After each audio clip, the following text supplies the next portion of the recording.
Good evening, everyone. Welcome to our final talk this term. We have here today with us Professor Russell Foster.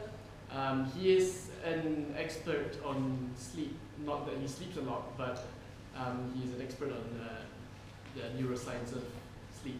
So I shall not elaborate too much. I'll let Professor Foster introduce himself. Without further ado, Professor Foster. Thank you very much.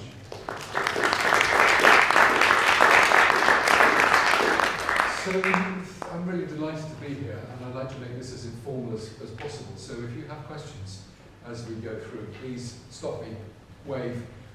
We can take your question, clarify, and then move forward. So you can tell that I wasn't completely sure about what I was going to talk about this evening when I gave the title, because it covers everything, which is light clocks and sleep, keeping an eye on the time. The focus will be on eyes. But I'll tell you exactly what we're going to do in a moment. But before I go any further, I just wanted to acknowledge an extraordinary research group. I'm deeply privileged to be working with an amazing team. And because I always overrun in time, there's a danger that I won't acknowledge them. Some of the faces, like Shri, for example, you might be familiar with.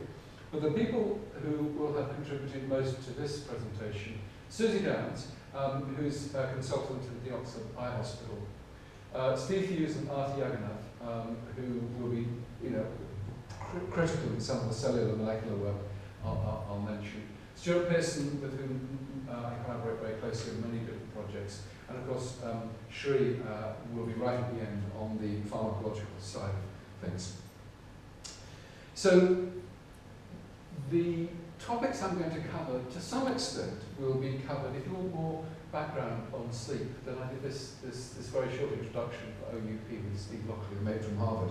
And that provides you with additional background. And of course, this looks like shameless advertising.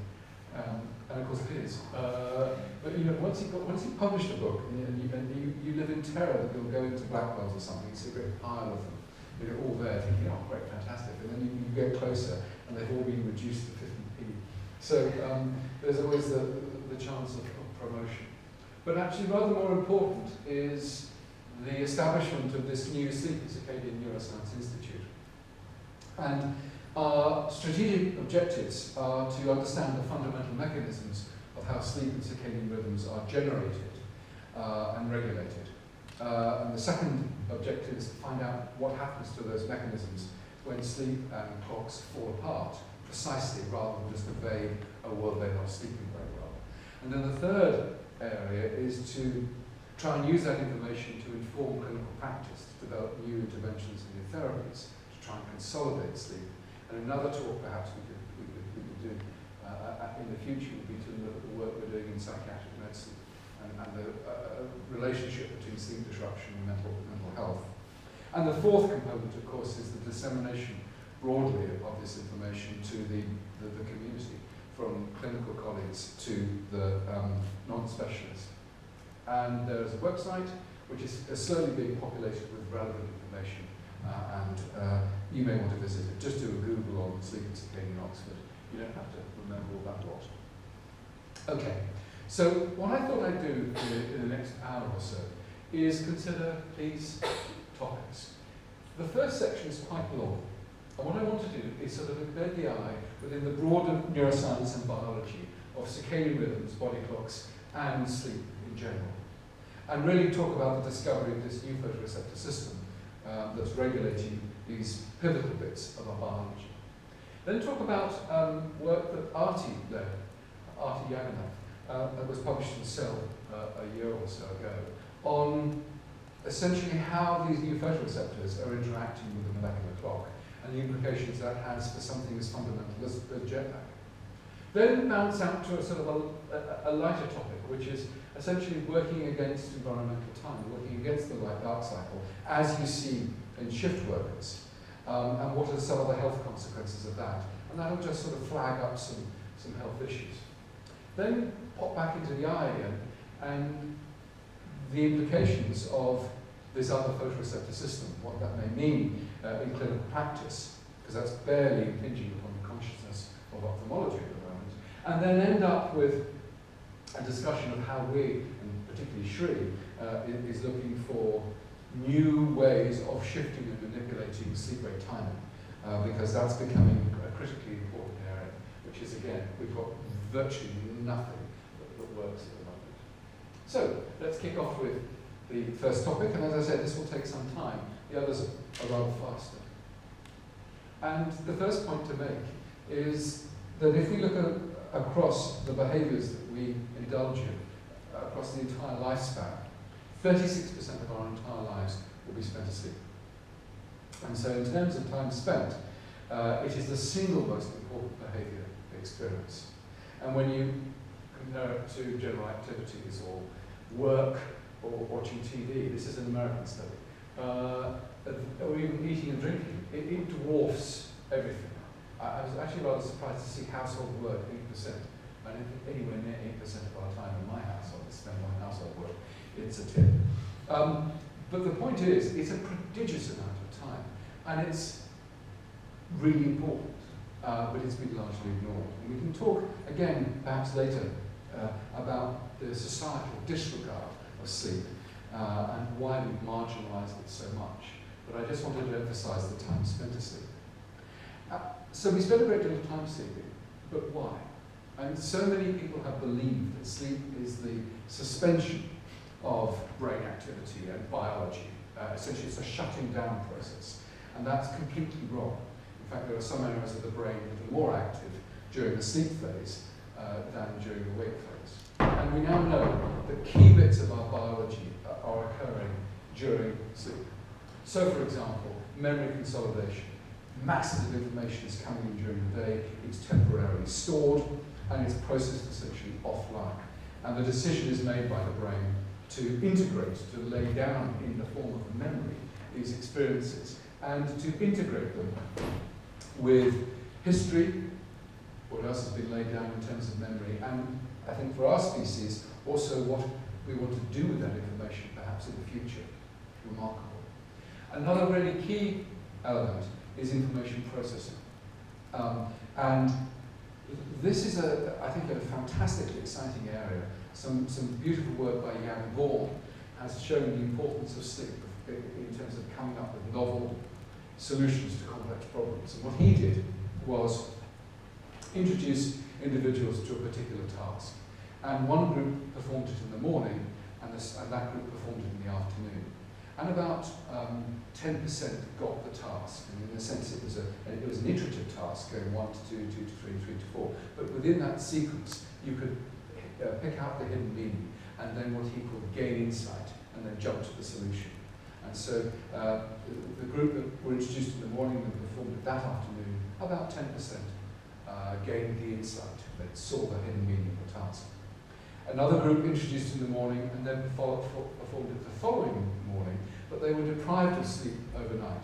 And again, about 10 to 15% gained the insight, nicely controlling for fatigue. But the third group, introduced in the morning, performed it the following morning, but with a night of sleep. 60 to 70% of those individuals gained the insight, they perceived the hidden meaning of the task. And so that old adage of sleeping on it really does make a difference. So toxin clearance, a lot of hoo-ha about a year ago. We sleep to clear beta amyloid from the brain. Well, we sleep because we're doing a whole bunch of important things. One element is to clear toxins that are built up during the day, and we can package them, again, offline at the most appropriate phase of the rest activity cycle. Tissue repair, to some extent influenced by growth hormone, and growth hormone is only released at night. In fact, there's a big release of growth hormone during the first half of the night, and that's about it. It's pretty flat for the rest of the time. The rebuilding of metabolic pathways that have been exhausted and used up needs to be replenished during inactive phase, and of course the rebuilding of energy supplies. So massive important stuff is going on during sleep. So in view of the time spent and the importance in terms of our biology, no great surprise, that multiple neurotransmitters, in fact all of the key neurotransmitters in the brain and multiple brain structures are involved in the generation of this exquisitely complicated behaviour. And this complexity is something we'll come back to later on. One of the problems, I think, about understanding the neuroscience of sleep is that it's usually poorly illustrated. You're thrown lots of pathways and lots of neurotransmitters and all the rest of it. So what I try to do in the next slide is to give you some sort of conceptual framework to think about the key brain structures and neurotransmitter systems that are involved in sleep and the sleep-wake cycle, and how they sort of interact. So, just very briefly, what you've got, shall I just point it that way, it's easy. You've got the cortex that's essentially being bathed during the wake systems, and I've used this sort of a shorthand for the ascending arousal system, all these great neurotransmitter systems that originate in the hindbrain and then project forward and bathe the thalamus and then the forebrain of cortex in the monoaminergic systems, histamine, dopamine, noradrenaline, serotonin. Of course, it's those antihistamines, those drowsy antihistamines that people buy. Things like, I don't know if anybody's taken these.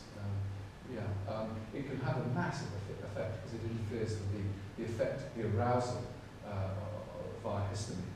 And of course, acetylcholine via the cholinergic systems.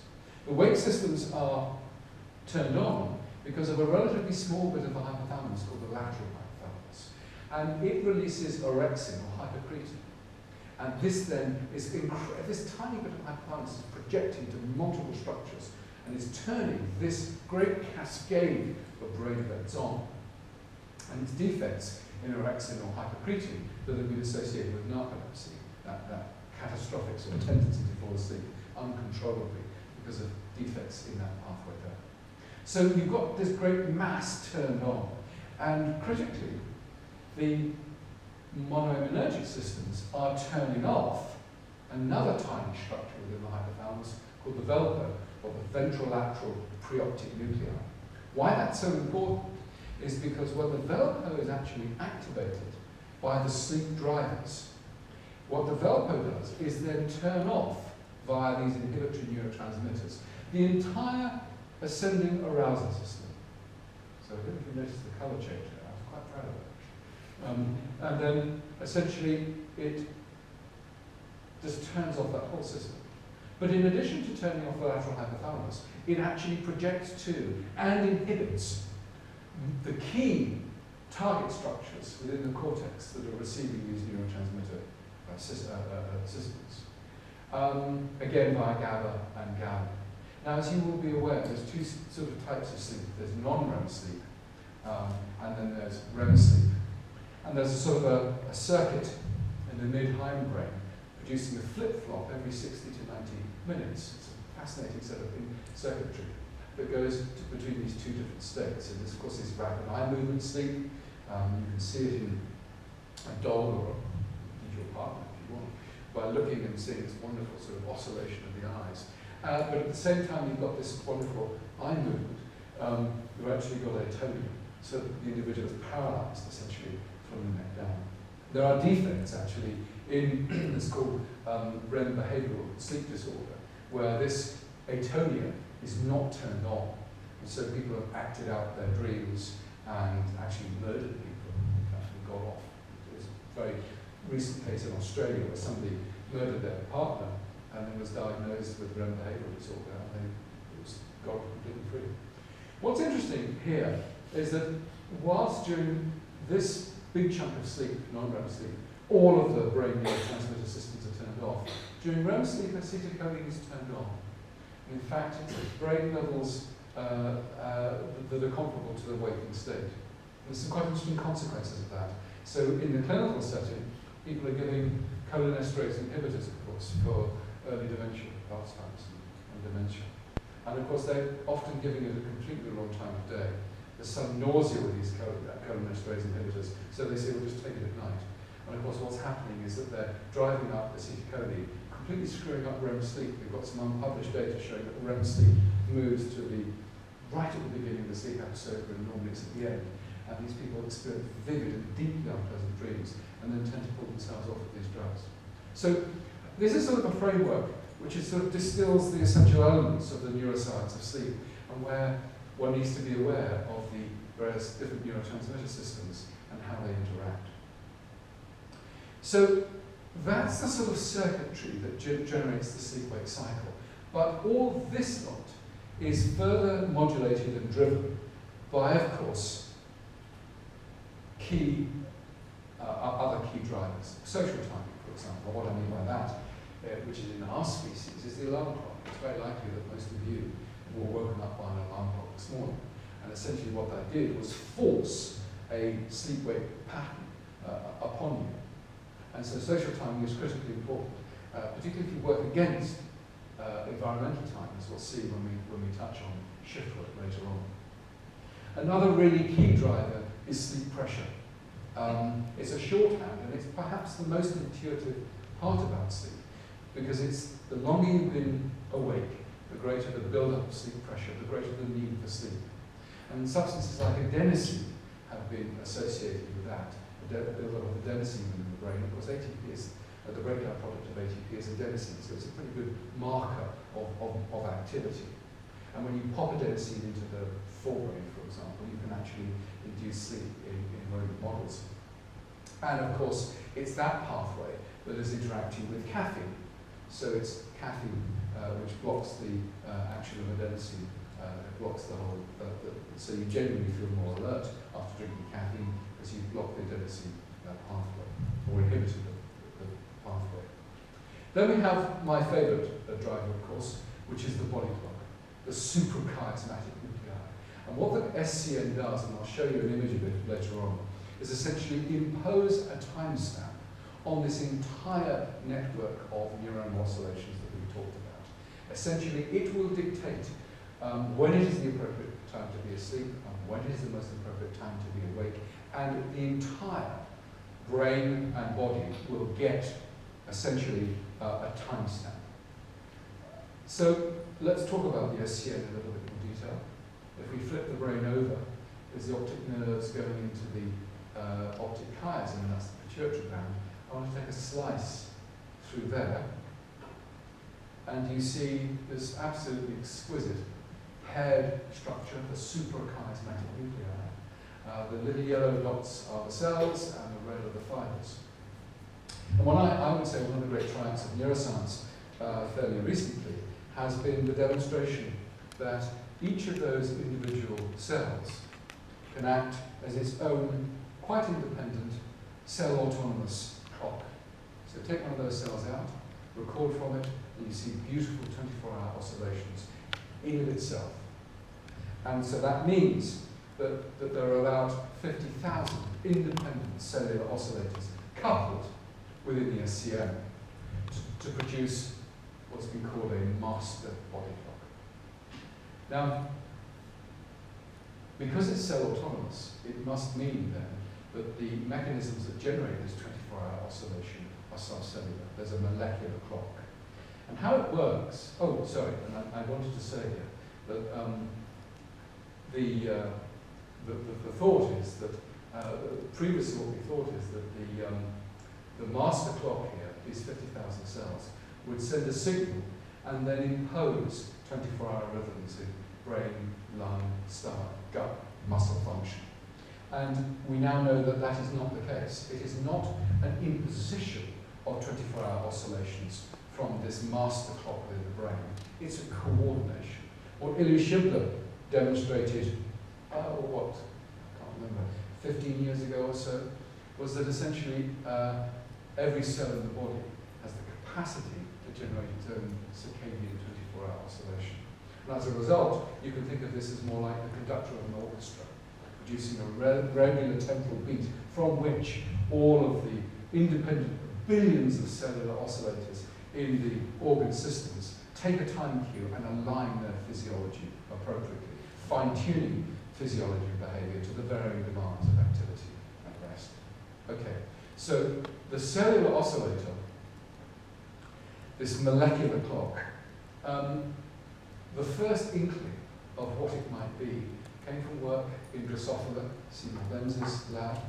Not Seymour Benz, I say, God, it's not Benz. Anyway, sorry, I just lost the plot. And essentially, mutant flies were shown to have very abnormal 24-hour patterns of rest and activity. And a gene was cloned, and it was called the pRGCs for period. And nothing happened for a very long period of time. And then with the sequencing of the human and the mouse genomes, homologs of those genes were turning up in the vertebrates. And actually, it's turned out that the basic building blocks of the molecular clock are broadly conserved across the entire animal lineage, which is remarkable. I mean, species separated by what? 500 million years of evolutionary divergence are still building their clocks in fundamentally the same way. The plants do it somewhat differently, the fungi do it slightly differently, as do some of the prokaryotes. But all of them have at their heart a molecular feedback loop. And that's what I want to sort of just touch on a little bit now.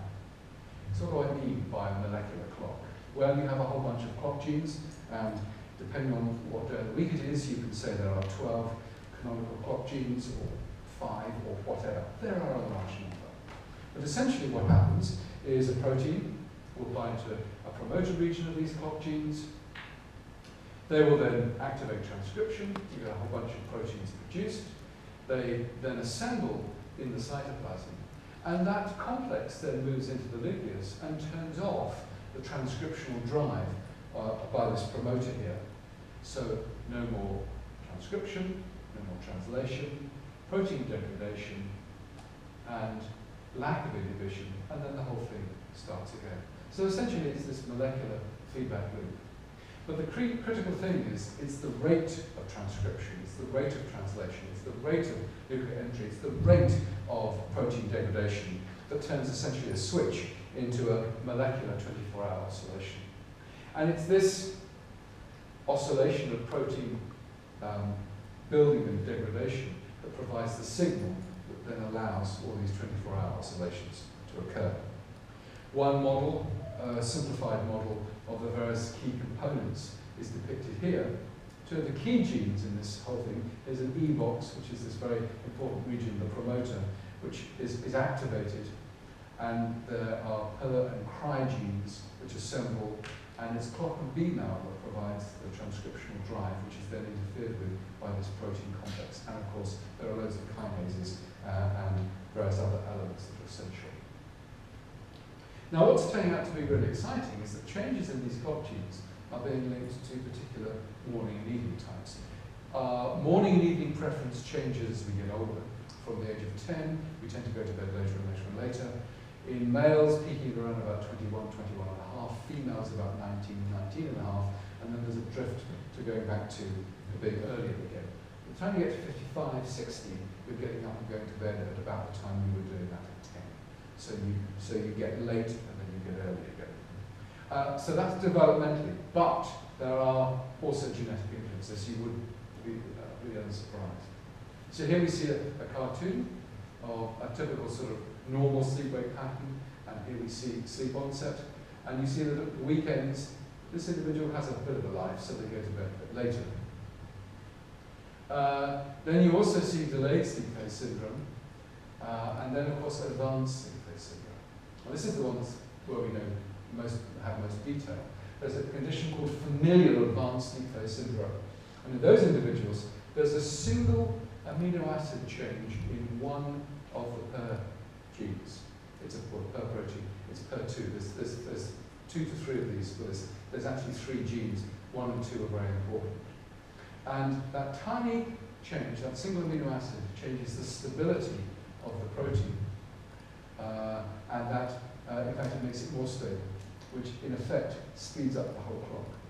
So these individuals with familial advanced sleep phase syndrome are going to bed about 7 to 7:30 in the evening and getting up 4 o'clock in the morning. The whole clock is speeding up in time. It's absolutely amazing. It's still the best example we have of a single amino acid change having a profound effect on a complex behaviour, such as sleep-wake time. Okay, so that's the clock.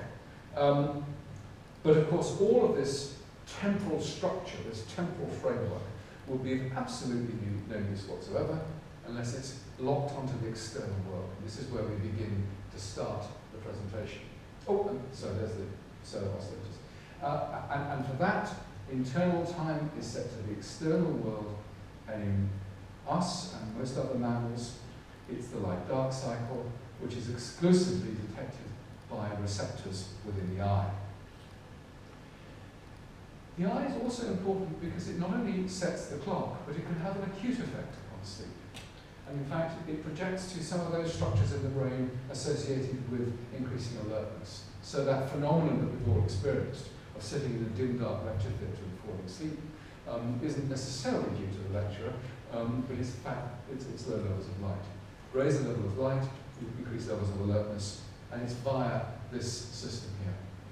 There's another interesting loop, which of course is the regulation of the pineal and release of melatonin. So I sets the clock, and via a multisynaptic pathway, the SCN times the release of melatonin so that it's only released at night. So in fact, melatonin has been called the Dracula hormone because it only comes out at night. But what it does is provide a biological marker of the dark, feeding back actually on the clock and other structures. It is not a sleep hormone, as you'll often read in the popular press.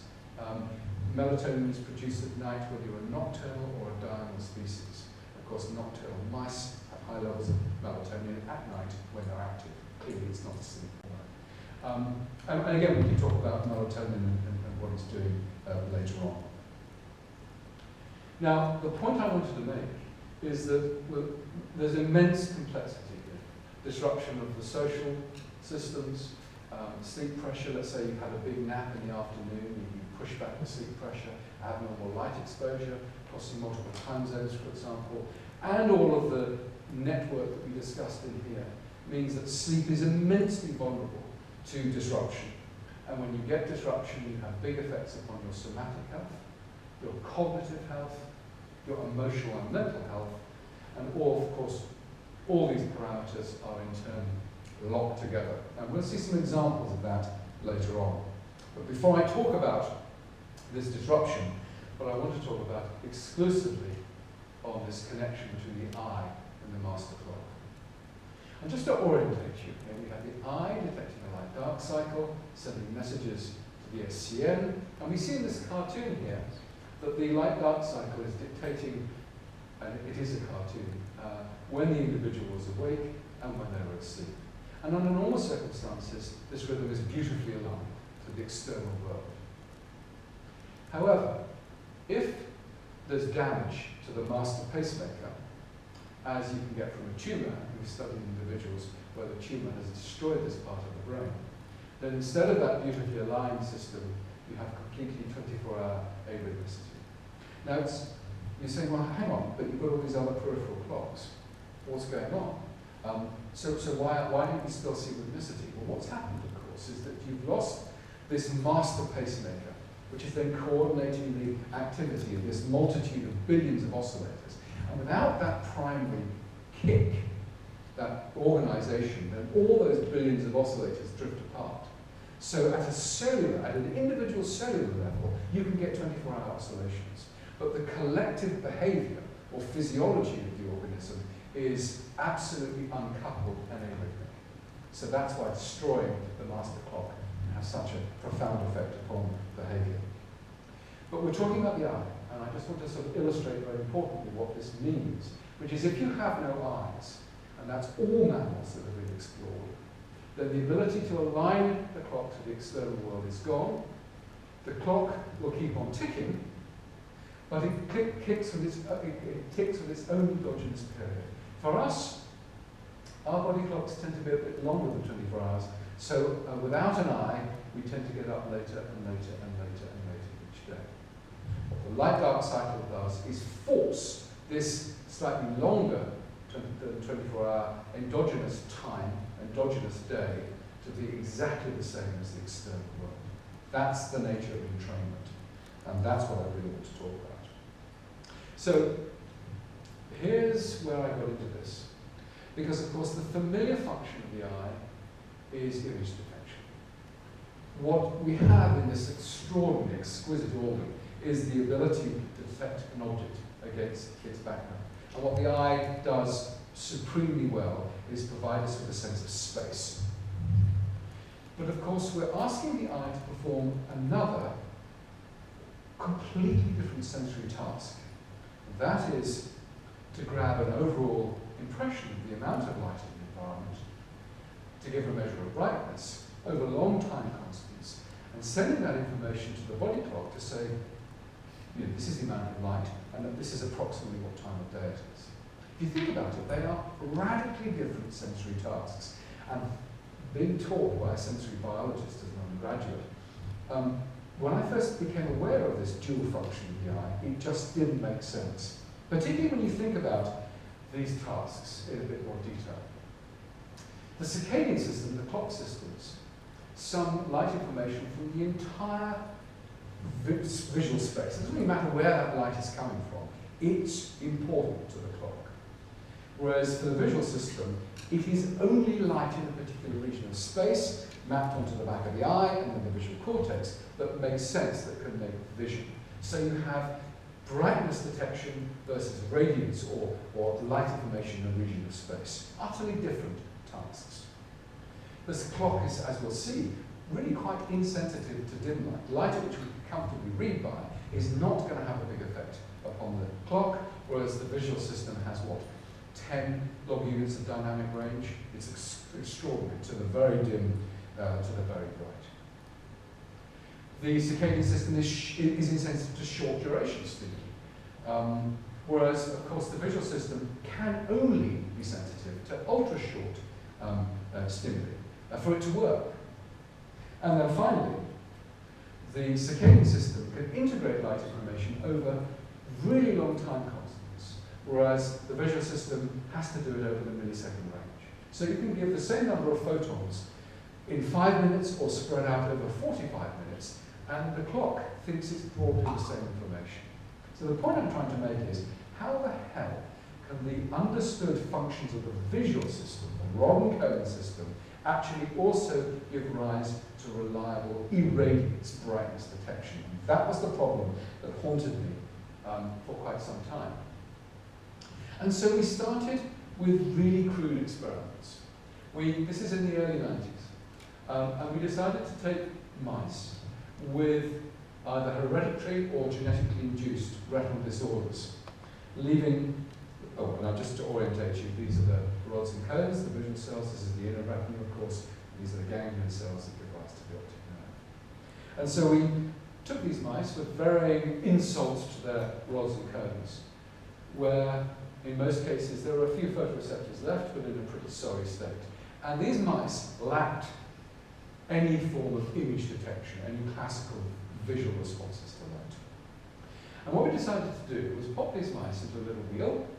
And in those days, it actually wasn't connected to a computer. It was connected to little graphs and ink and all that kind of stuff. And that then, the wheel information is then translated into a figure like this. You see the light-dark cycle. It's a nocturnal animal, of course, so its activity, day after day after day, under a light-dark cycle, is beautifully entrained. Now, what you can do is plunge the mouse into complete darkness. The mouse clock is actually shorter than 24 hours. So it will start its activity early and early each day. You can then give a single 15-minute pulse of light fairly shortly after it starts its activity, and you'll see that the next day it shifts the clock. So what you've got, and that's why, incidentally, the circadian system has been so, we know so much about the circadian system, it's so easy to study, because you have a really reliable, robust output. You can measure its response with entrained to a light-dark cycle, and what will it do in response to acute phase-shifting pulses of light. So, we decided to look at the effect of a single pulse of light with increasing brightness. So here's increasing brightness, here's the size of that shift, and this is a normal wild-type mouse, and of course no great surprise, the bigger the shift, the bigger the light intensity, the bigger the shift. Notice it's saturating over a relatively narrow dynamic range, unlike the visual system. This is a mouse with only one particular gene defect. And this is a mouse with 2 copies of the defective gene, where all the rods have gone, most of the cones, and they're in a pretty degenerate state. But what was truly remarkable, and I still look at these data with awe and wonder, is that when you overlay these 3 irradiance response curves, they are statistically indistinguishable. So what that told us really early on, and we're talking 91 here, is that there are normal circadian responses to light in mice that are visually blind. Now, if you cover up the eyes of these mice, or indeed remove them, then the ability to see this light is gone. They can't entrain, they can't shift, and they spend the rest of their lives drifting through time. We then, of course, I'm much younger and full of vigour and energy, and so we said, well, maybe there's another photoreceptor within the eye that's simply different from the rods and cones. Maybe these different sensory tasks are actually mediated by different groups of photoreceptors. And when we proposed that, the response by the vision community is summarised, I suppose, in the next slide. It was absolutely ferocious. In fact, we got grants were turned down, and in fact, I remember in one seminar I gave in the States, I was talking about these early data, and somebody at the back of the room stood up, shouting to me, bullshit, I'm nothing about. And the criticisms were of two sorts. One is, we've been studying the eye for 150 years, are you seriously telling us we've missed an entire class of photoreceptor? And as you'll know already, they had, and that's because they weren't looking for it. The other, so that was, I didn't take that seriously. The more damaging and I think semi-reasonable criticism was that actually your models just aren't that good. You've still got a few degenerate photoreceptors left in your animal models, in your retina, so maybe the circadian system can maintain normal photosensitivity with just a few reduced crappy rods and cones. Now there was good arguments why that could not be.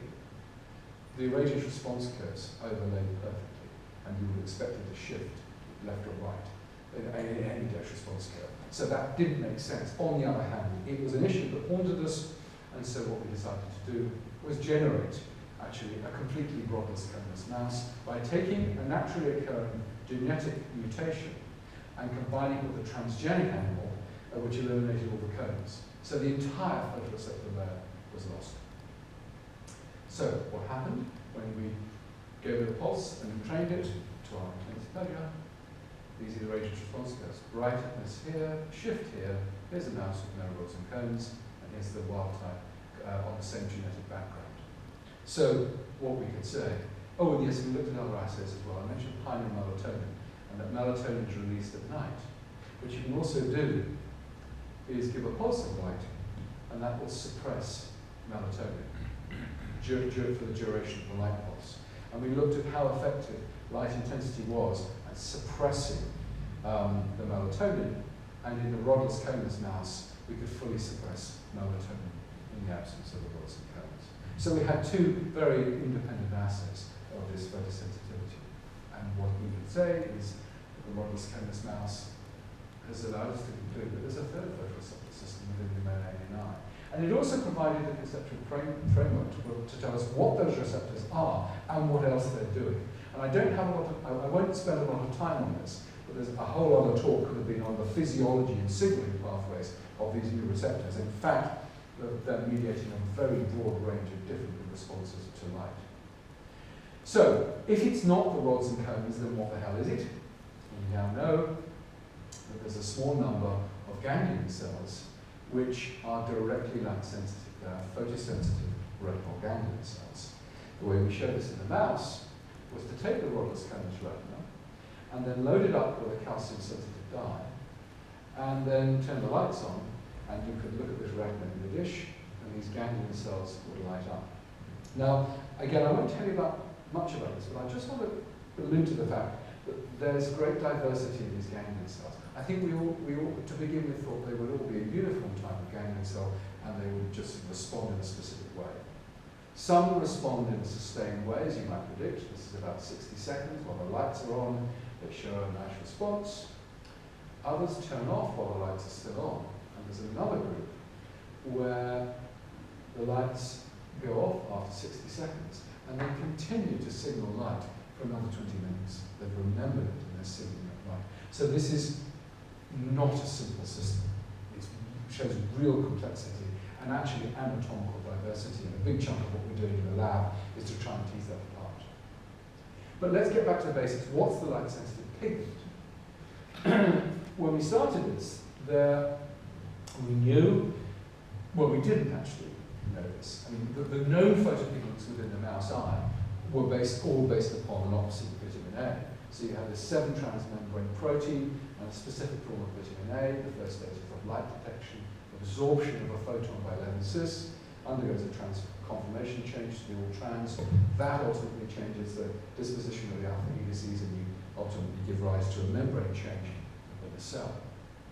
And there were three pigments known: an ultraviolet sensitive cone pigment in mice, a green sensitive rod pigment, and a green sensitive cone pigment. And that was it. And so the argument was, could it be that these pRGCs, the photosensitive retinal ganglion cells, actually expressed one of those pigments? And so what you can do is an action spectrum, which is essentially change the wavelength and intensity of that light, produce a whole range of irradiance response curves, from which you can take a 50% maximum value, plot that here, and you'll see an action spectrum. And what's lovely is that that action spectrum fits the template for an opsin vitamin A. So we knew what the biochemistry was, because all opsin vitamin A's have an absorption spectrum like that. But the lambda max of 480 did not match the known pigments of them outside, 360, 498, and 508. So what we knew by using behavioural techniques is that we can deduce biochemistry by looking at a behavioural assay. So we knew that there had to be a fourth pigment, opsin vitamin A-based pigment, within the eye. And we now know that it's melanopsin, or called OPM4. Nothing to do with melatonin. The original gene was actually isolated from the melanophores, the light-sensitive melanophores of the frogs. And it was thought to just be melanopsin, as in the light-sensitive melanophores. But in fact, homologs of this gene have been found throughout the entire vertebrates. And here we see antibodies against melanopsin in one of those light-sensitive ganglion cells. They are exquisite. But I think this is the picture I really wanted to show, which shows that these ganglion cells, these light-sensitive ganglion cells, form sort of a photosensitive net encompassing sort of the entire arc of the eye. So it doesn't really matter where the light comes from. It will be picked up by this net and then fired on into the SCN and indeed other brain structures. How do we know it's melanopsin? Well, the key thing was some genetic ablation studies. So we ablated the rods and cones, and we turned off melanopsin in those melanopsin ganglion cells. And I suppose to our intense relief, we abolished all responses to light, nothing else. And so in terms of the circadian system, no ability to entrain, no response to a pulse of light. But this is where things got a bit complicated. What happens if we leave the rods and cones intact and we just turn off melanopsin? Our prediction was it'll be the same thing. After all, take away the rods and cones, no attenuation at all of circadian responses to light. So we predicted that you'd lose all circadian responses to light. You don't. They're attenuated. So in a sense, well, not in a sense, that the animal can entrain, and if you give it a pulse of light, it will shift, but it can't do so with the same magnitude. So what happens is that there's a complex and important interaction between the classical visual cells, the rods and the cones, and we do know that they're talking to those ganglion cells, and the light-sensitive ganglion themselves. So basically, in the absence of melanopsin, the rods and cones can partially compensate for the loss of melanopsin. So again, another layer of complexity that we had not necessarily expected. That's a mouse. What about humans? And we've been lucky enough to study two subjects. One identified by the Harvard group and one by us. Individuals who have severe genetic lesions whereby all the rods and cones are eliminated. This is the picture of the back of the eye of our subject that we studied. And to our, again, intense pleasure, this individual, she trained perfectly well to a light dark cycle. No visual responses at all in this individual, and yet she could lock her clock on to the external world perfectly well. So, mice and humans, and in fact now every mammal that's been looked at, and beyond the mammals, the vertebrates in general, have a small number of directly photosensitive ganglion cells which utilize the photopigment melanopsin.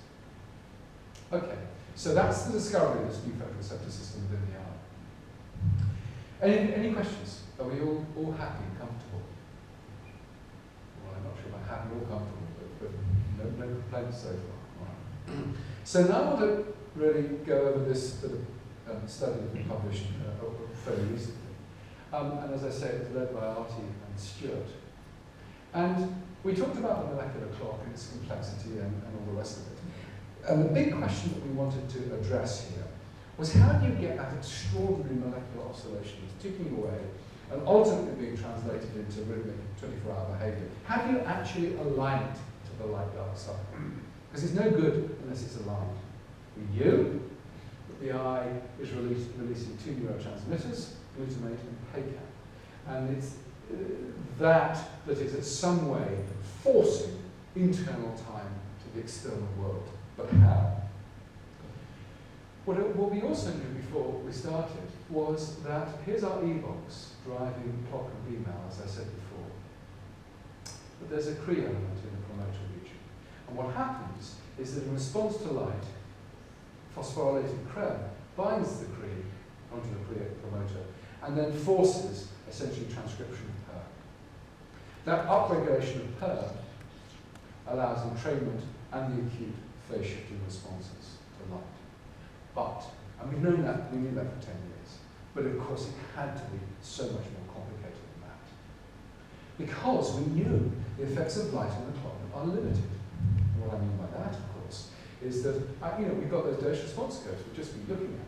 You carry on giving brighter and brighter light. You don't get bigger and bigger shifts. It saturates over this relatively narrow range. That's telling you something really important. And again, nobody really thought about that. Furthermore, while the lights are on, her expression goes up and then it collapses. So there's got to be some sort of negative feedback loop. There's got to be something turning this whole system off. What is it? And in fact, pragmatically, this addresses the fundamental problem of jet lag. Why do you need a day for every time zone you've crossed to align internal time to the external world? Why don't you just force the clock forward to the new light-dark cycle? There must be something preventing it. So, I won't bore you with all the details. I'll just show you the model that eventually is described in this long and, I have to say, quite turgid paper. So what we've got is light releasing those neurotransmitters, causing an influx of calcium. And the calcium is doing two things. The bit we knew is that it was activating a kinase, which phosphorylated Cre would go on in and bind to that Cre element of the promoter. But it's also acting on CRTC. It actually dephosphorylates CRTC. In the dephosphorylated state, CRTC moves into the nucleus and co-activates with Cre on the Cre promoter. And it's that dual interaction. It's not, Cre can't do it on its own. It has to have TORC or CRTC, the dephosphorylated state to provide that light-induced transcription of drive. Then you get the induction of pER. But what's fascinating is you induce another gene called SIK1, salt-inducible kinase, in the same way. It shares the same promoter sequence, a Cre element, and you activate pER, but at the same time, or with a slight lag, you activate SIK1. What does SIK1 do? Yep, it's a kinase. It phosphorylates CRTC, and in the phosphorylated state, it moves back out of the nucleus, and the whole system turns off. And that's essentially what that paper describes. So there's a beautiful negative feedback by this kinase. Let's look at some of the data, and of course there's masses in this paper, but let me just sort of illustrate what we're trying to say. What we're saying is that light induces pER, it's transcribed, and then SIK1 turns it off. And it does so because SIK1 is entering the nucleus. Do we have evidence that SIK1, after light activation, enters the nucleus? You bet. This SIK1 actually, in the cytoplasm of these cells, you give an appropriate stimulus, and you see it beautifully localized to the nucleus. So it's going to the place where we hoped it would. But the most important of the data was using RNAi interference in vivo to actually knock down SIK1 in the master body clock. And as you will know, you can use short interfering sequences of double-stranded RNA, which can essentially you can introduce into a cell, and it'll interact with a RISC complex. And essentially, every sequence that you've got in a message, for example, that is complementary to your RNA sequence you've introduced, that message will be degraded. So we could then essentially turn down SIC1 production. Did so by injecting it into the SCN. Won't bother with all the details, but we got a greater than 50% reduction of SIC1 message and protein within the SCN. So what happened? What we're proposing is that SIC1 is acting as a brake on the clock. So this is the control. I'll show you the cartoon first. And here we see a light-dark cycle. We beautifully entrained. We advance the light-dark cycle, and you see there's a slow transition to the new light-dark cycle, about 6 days to adjust. What we found with the SIC1 knockdown mice is, again, as you'd expect, our entrainment, but what happens when you advance the light-dark cycle? Essentially, you eliminate the jet lag. It takes 1 day to adjust. That's the cartoon to illustrate, and these are the data. So these are the wheel running activity of a non-targeted sequence, and here's the target. Just absolutely beautiful. You just locked onto the light-dark cycle immediately. And in fact, we've got some nice unpublished data on a mutant SIC1 animal, and here's the control. Here's a mutation in SIC1, rendering it only partially functional. It can't actually act as that brake, and these mice adjust in 1 day rather than 6. So, essentially, that is one thing. Not only have we I think, addressed how light interacts with the transcriptional drive, but also some of the functional implications of this. But why would you do it? Why would you bother to have essentially limit the effects of light on the clock? Why would you have a mechanism that induces jet lag? And I think there are a number of explanations. One of which is that the clock needs to be sure that it's getting a reliable signal. If the Zeitgeber, the time giver, in this case the light-dark cycle occurs at the same time over multiple days, it really has biological relevance. If there was some, I don't know, abnormal exposure to light, moonlight or something else, you then could drag the clock to a new phase very rapidly, and that would be selectively a huge disadvantage. You'd be active, for example, when the predators were out. The other explanation could be, though, that remember you've got that master clock being set to the external world by the light-dark cycle, which then is coordinating these billions of cellular oscillators. If you move one element of that circadian network too rapidly, let's say the master clock, then what you might do, of course, is then pull the entire system apart. It would be so dramatic that essentially you'd have complete internal desynchrony, and all the various component oscillators would be all out of phase, and it would take a long time to get them back and realigned. Okay, so I'm running out of time. Is it right to prattle on for a bit? You go ahead. Okay, fine. If you need to go, then clearly go. I won't be upset. Right, this won't take too long. But what I wanted to do now is sort of that sort of tells where we are with this new system. Let's get a bit sort of applied, and really the mismatch between environmental and social time. And essentially, I talked about this complexity of the system, and really, again, I'm focusing on about how the external world and all this lot can be pulled apart. Shift work. It is remarkable that you can be 29 to 20 years on the night shift, and the body does not adapt to the demands of working at night. Essentially, what happens is that the stress system is activated, and you override this overwhelming biological urge to sleep. The question is, why don't you adapt? And the reason is because of the light-dark cycle. You're working under relatively dim light in the factory or in the office at night. You then experience bright natural light during the day, during the journey home or the journey to work, and the clock always defers to the brighter light signal, sensibly, of course, as being daylight. And it will lock the clock on. If you take shift workers and you increase the amount of light in the factory and hide them from external, from light during the day, then they will adapt. And it's really important to get some sense of levels of light. So this is sort of dynamic range you see in the environment. We never probably get up to 100,000 lux in Oxford. Most times it feels as though we never crawl up to 10,000 lux. But in theory, certainly I just got back from a meeting in Florida. even at this time of year, you were probably getting up close to 100,000 lux. And of course, this represents this extraordinary dynamic range. We're really bad at assessing overall levels of brightness with our visual system. The clock, actually, this is worth bearing in mind. Most typical office lighting is 100 to 600 lux, usually in the 300 range. But actually, for robust regulation of the clock, you have to be in the 1,000 to 2,000 lux range. You need bright morning light to really set the clock. And most of us don't get that. In fact, just to illustrate that further, this is a really nice image of light at the window.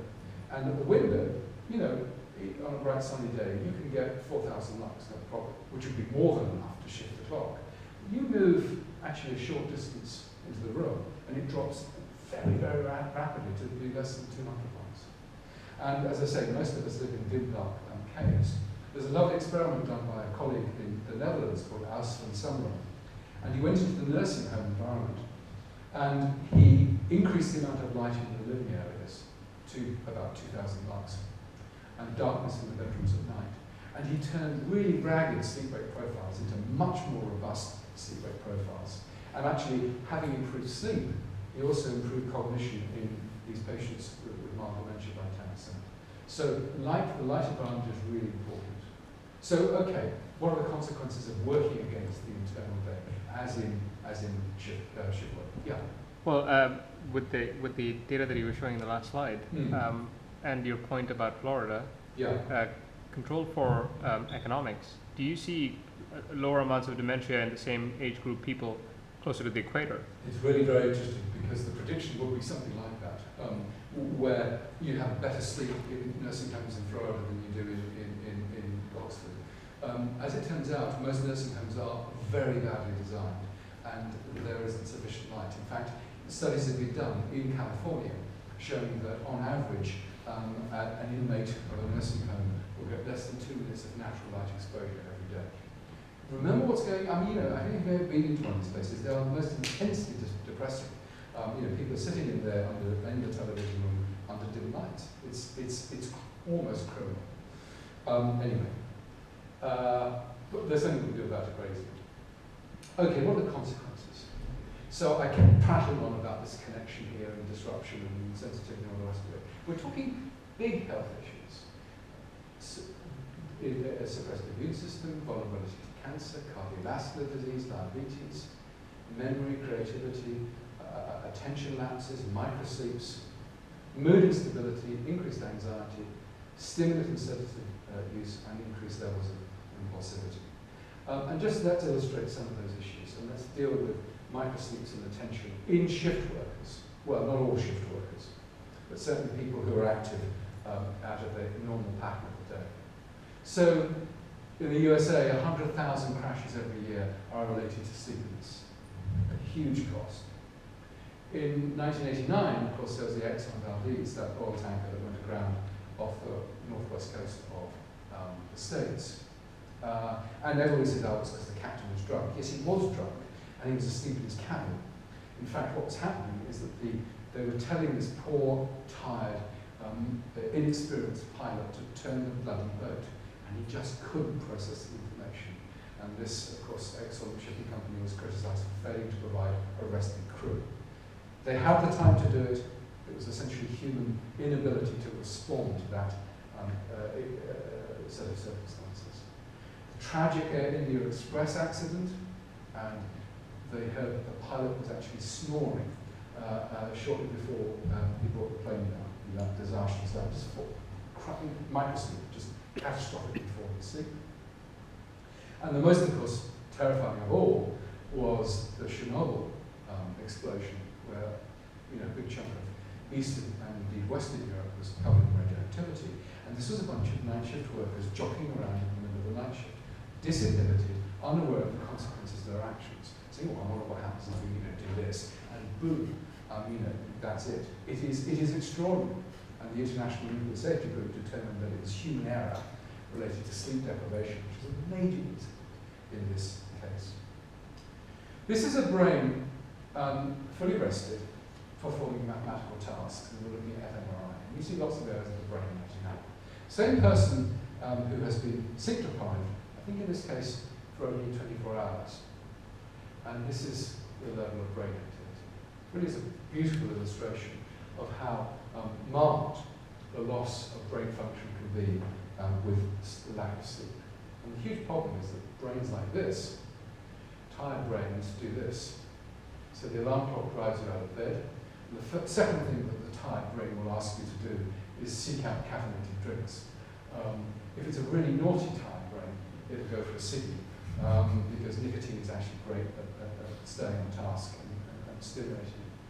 The problem is, particularly with caffeine has a half-life of 5 to 9 hours. So you fuel the waking day with caffeine, and then you want to get to bed and get to sleep. And you can't, because you're wired on caffeine. So what you take sleeping tablets, or you sedate yourself with alcohol.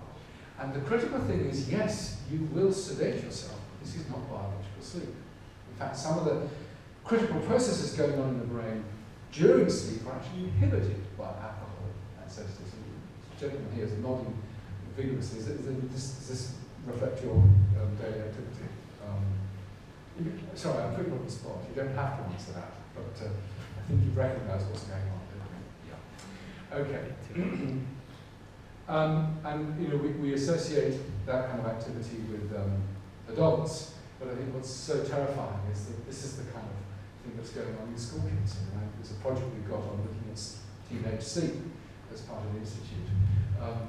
And I went to a school in Liverpool and spoke to a 13-year-old and said, what's your sleep like? And she said, great. I said, wonderful.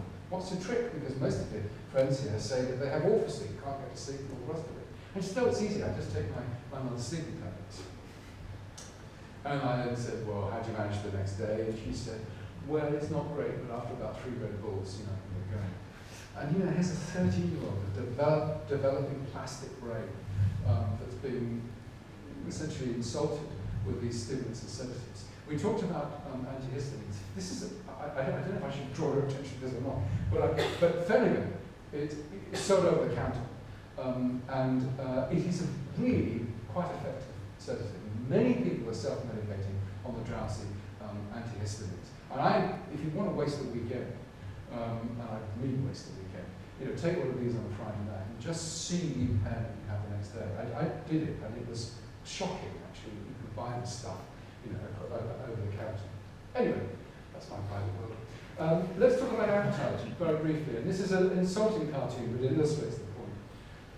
So diet is hugely influenced by 2 hormones released from the gut. Ghrelin, the so-called hunger hormone, released from the gut, goes to the brain and increases appetite, particularly for carbohydrates and sugars. And it's counteracted by leptin, again released from the gut, goes to the brain, and it's the satiation hormone and reduces food intake and satiation. And of course, this is a photograph of me, in fact, before and after giving up chocolate hobnobs. I actually wish that was the case. But the point is that sleep disruption hugely exaggerates this part of the seesaw. And so after even relatively short periods of sleep deprivation and restriction, you can massively increase the levels of ghrelin and carbohydrate intake. And Ed Van Kouter from the University of Chicago has done some really beautiful work on that, and we can talk about that later. And then finally, the stress axis, short-term stress, fantastic, mobilizes the body for either fight or flight. But the problem is that sleep disruption, and this is probably what's going on in night shift workers, the sustained activation of the stress axis is leaving individuals vulnerable to throwing out glucose into the circulation and reducing insulin release. So glucose intolerance, metabolic abnormalities like diabetes 2, which are incredibly common in night shift workers. Gastric acid secretion, of course, activated, and again, gastric acid ulcers are frequently found in night shift workers. Probably also not helped with the fact that we give our night shift workers the worst possible food. What is available to them? It's basically fast food, full of sugar, full of fat, and the body isn't in a biological position to process it. The one thing we know about high levels of cortisol is that they suppress the immune system. And this suppressed immunity, just 24 hours of no sleep, will reduce the efficacy of natural killer cells by 24%. And perhaps it's that reduced immunity as a result of sleep deprivation that's causing the increased levels of infection and indeed cancer in night shift workers.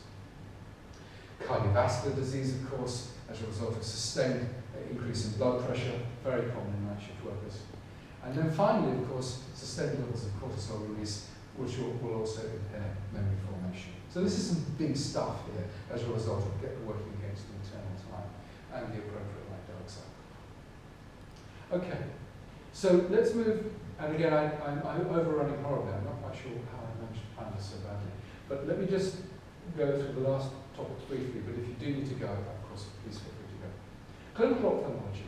What we talked about, and we're now going back to this third receptor system. And the point is that visual blindness need not result in the loss of all light detection by the eye.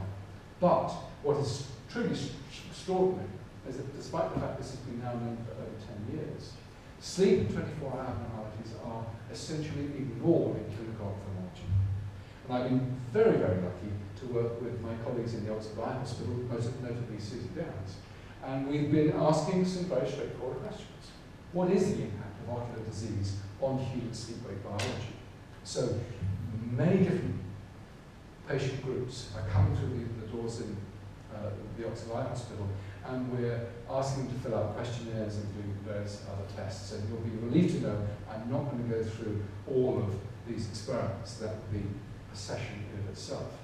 But I'll just summarize where we're going with this and some of the implications. So there will be patients with visual cell loss, but they'll still have their photosensitive ganglion cells. Now, what normally happens if you're blind is your consultant will say, it's grim, it's tough, but there's nothing more I can do for you. That's it. No point coming back. And they certainly won't at this stage say, well, actually, let's see if those photosensitive ganglion cells are still there. And that's easy to do, but again, I won't tell you the details at this stage. So what they should be saying, if these are there, is that these individuals should be encouraged to expose their eyes to sufficient daytime light to regulate sleep-wake timing. It's so incredibly obvious, and yet that advice isn't being given, and in fact it's even worse, because there has been a tendency, and it's going on as we speak, to say, well look, you're blind. You can't see to look after your eyes. You know, there's no point coming back. Why don't we just make it simpler for everybody?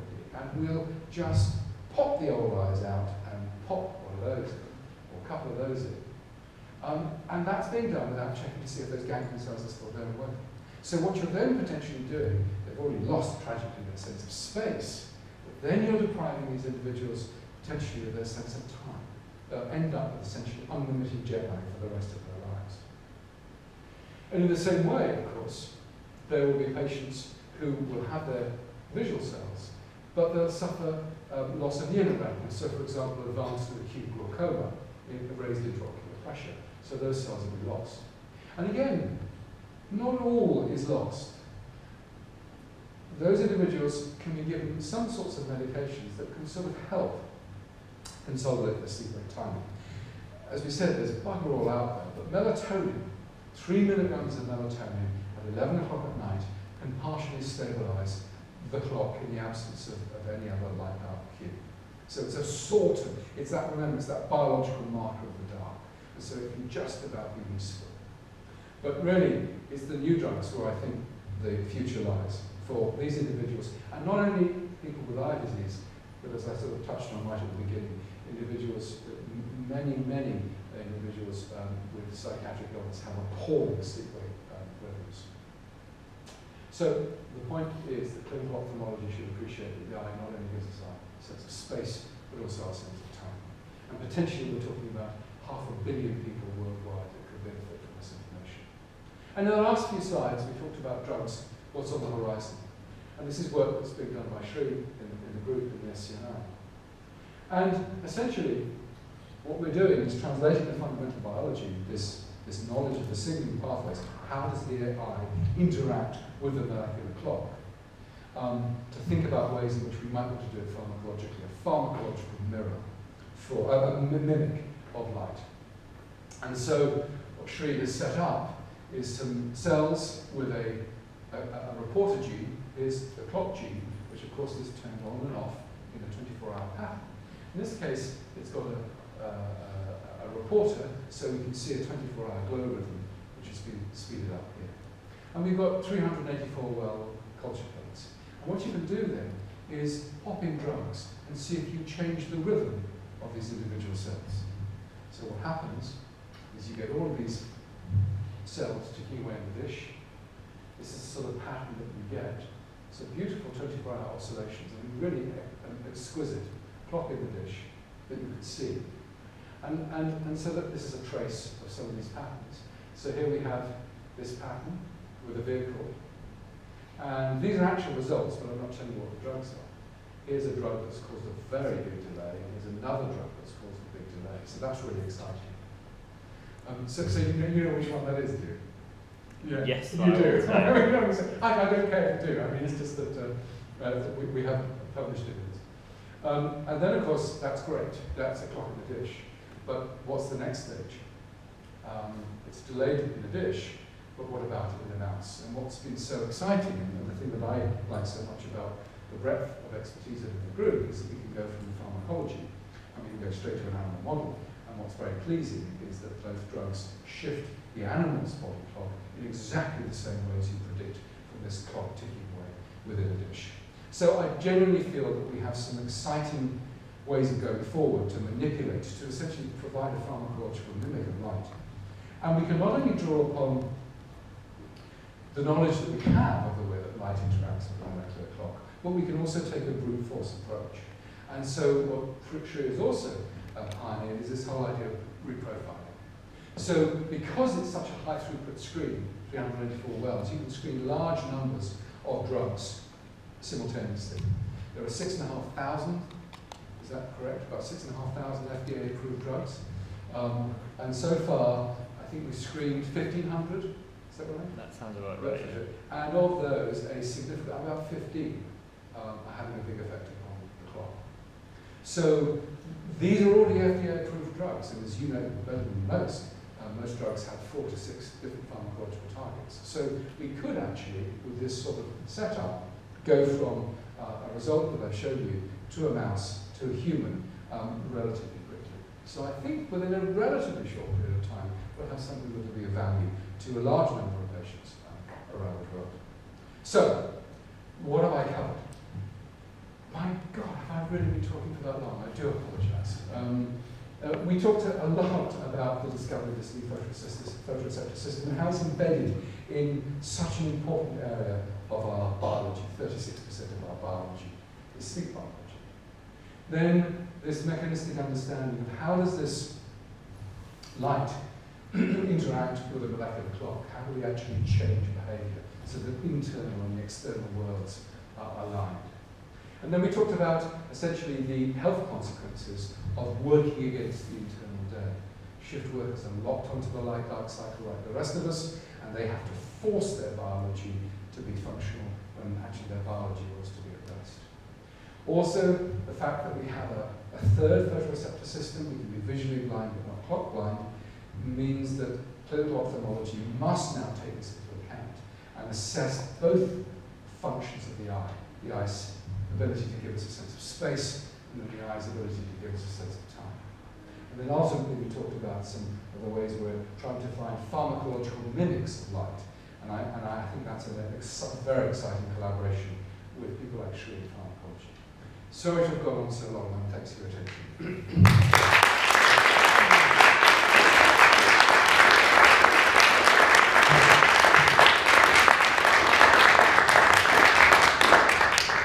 Does anyone have any questions?